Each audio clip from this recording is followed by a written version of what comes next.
Assalamu alaikum students. Today's holidays homework of lecture number 2.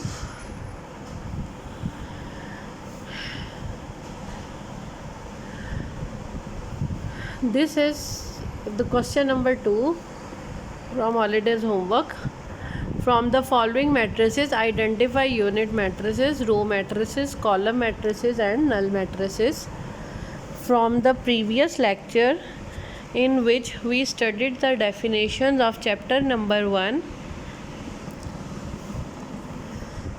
you can solve the question number 2 with the help of definition.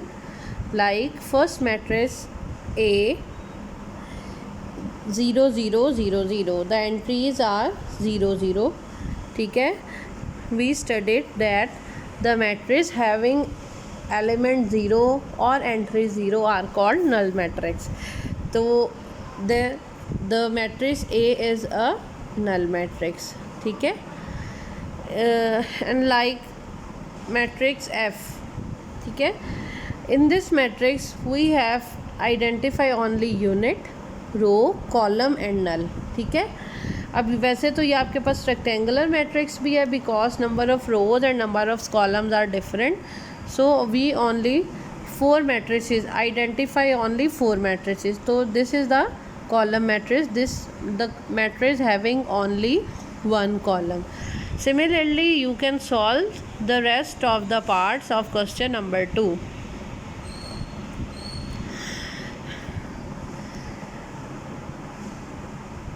In like आपके पास जे matrix. ठीक है, जे matrix आपके पास क्या है, only 1 रो और 1 column. तो जे matrix आपके पास रो मैट्रिक्स भी है एंड कॉलम मैट्रिक्स भी है. ठीक है, the matrix having only 1 row is called row matrix and having only 1 column is called column matrix. तो J is called the row matrix और कॉलम मैट्रिक्स. ठीक है,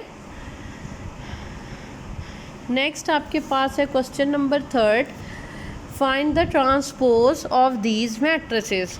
ठीक है बेटे, हमको पता है कि ट्रांसपोज ऑफ मैट्रिक्स में we interchange the rows into columns and columns into rows. After interchanging we can find the transpose of matrix. ठीक है, आपके पास like matrix F, if I have to find the transpose of matrix F. ठीक है, इस तरह आपने इसकी symbolically transpose of matrix F. अब हमने क्या करना है, 1 2 3 जो रो है वो चेंज हो जाएगा कॉलम में, 1 2 0 और 0 0 1. We can find the transpose of the matrix. ठीक है, आपने सिंपल क्या किया, रोज़ को कॉलम में चेंज कर दिया. ठीक है, सिमिलरली आप इसी तरह सारे जो है मैट्रिक्स इसकी और ट्रांसपोज इसका फाइंड कर लें. नेक्स्ट आपके पास इसी के क्वेश्चंस हैं, इसमें से भी एक पार्ट कर लेते हैं.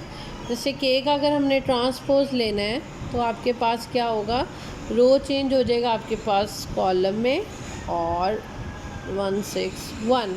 ठीक है, पहले इसका ऑर्डर था 2/3 और नाउ ऑर्डर इज़ 3/2. ऑर्डर आपके पास क्या हो जाएगा, चेंज हो जाएगा इन ट्रांसपोज ऑफ मैट्रिक्स.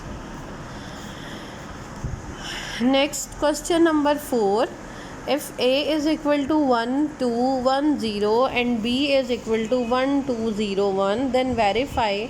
आपने यहाँ पे प्रूफ करना है, वेरिफिकेशन करनी है लेफ़्ट हैंड साइड की और राइट हैंड साइड की. प्रूफ करना है कि अगर आप A plus B whole transpose लें तो वो A transpose plus B transpose के इक्वल आए. ठीक है, आपने क्या करना है, सबसे पहले इधर A प्लस बी, पहले आपने दोनों मैट्रिसेस को ऐड करना है and after addition of these 2 matrices like 1 + 1 2 2 + 0 2 1 + 2 3 and 0 + 1 1. आपके पास ये आंसर आ गया. आफ्टर एडिशन आपने अब इसका ट्रांसपोज लेना है. आपके पास after taking transpose the answer is 2 3 2 1. ठीक है, ये आपके पास इस वाले राइट हैंड साइड का आंसर आ गया। ठीक है, इसी तरह आपने इसको सॉल्व करना है। पहले आपने matrix A transpose then B transpose, आपने after taking transpose of matrix A and B then आपने उसको क्या करना है, ऐड कर देना है। ठीक है, after addition the answer will be same, left hand side is equal to right hand side. ठीक है, इस तरह आपने इसको सॉल्व करना है। नेक्स्ट आपके पास है a plus A T is symmetric. आपको पता है a प्लस सिमेट्रिक की आपके पास डेफिनेशन हमने प्रीवियसली स्टडी की थी कि अगर आपके पास कोई सा भी मैट्रिक्स अपने ट्रांसपोज के इक्वल आए, हम उसको कहते हैं ये सिमेट्रिक मैट्रिक्स है। ठीक है, तो आपने with the help of this definition आपने ये सॉल्व करना है, यानी कि प्रूफ करना है आपने।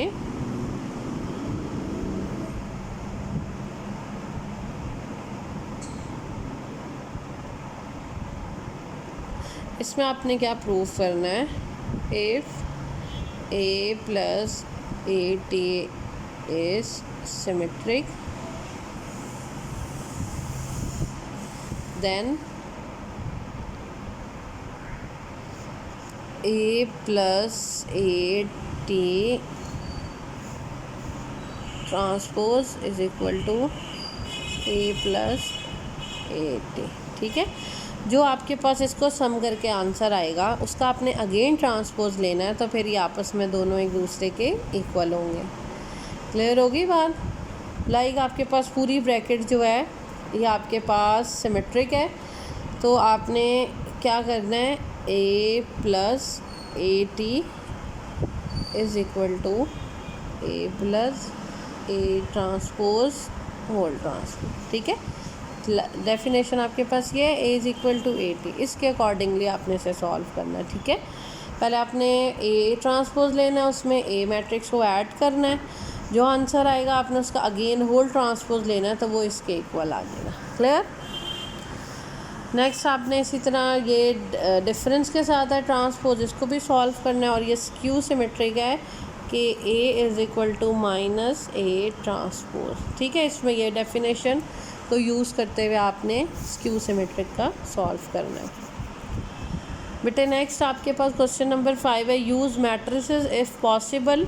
पॉसिबल क्यों लिखा हुआ है कि अगर आपके पास ये नॉन ज़ीरो मैट्रिक्स होगा तो हम इसको फर्दर सॉल्व करेंगे, और अगर ये सिंगुलर होगा यानी कि अगर डिटर्मिनेंट आपके पास ज़ीरो आ जाएगा तो ये सॉल्व नहीं होगा, इसके हम x और y की वैल्यूज़ फाइंड आउट नहीं कर सकते। ठीक है, तो आपने मैट्रिक्स इन्वर्जन मेथड के साथ इन दोनों क्वेश्चंस को सॉल्व करना है। और जो नेक्स्ट आपके पास है यूज़ मैट्रिसेस, इसका भी आपने क्रैमर रूल के साथ आपने इन दोनों मैट्रिसेस को सॉल्व करना है। ठीक है, इतना आपका होमवर्क है इस वीक के लिए। Thank you.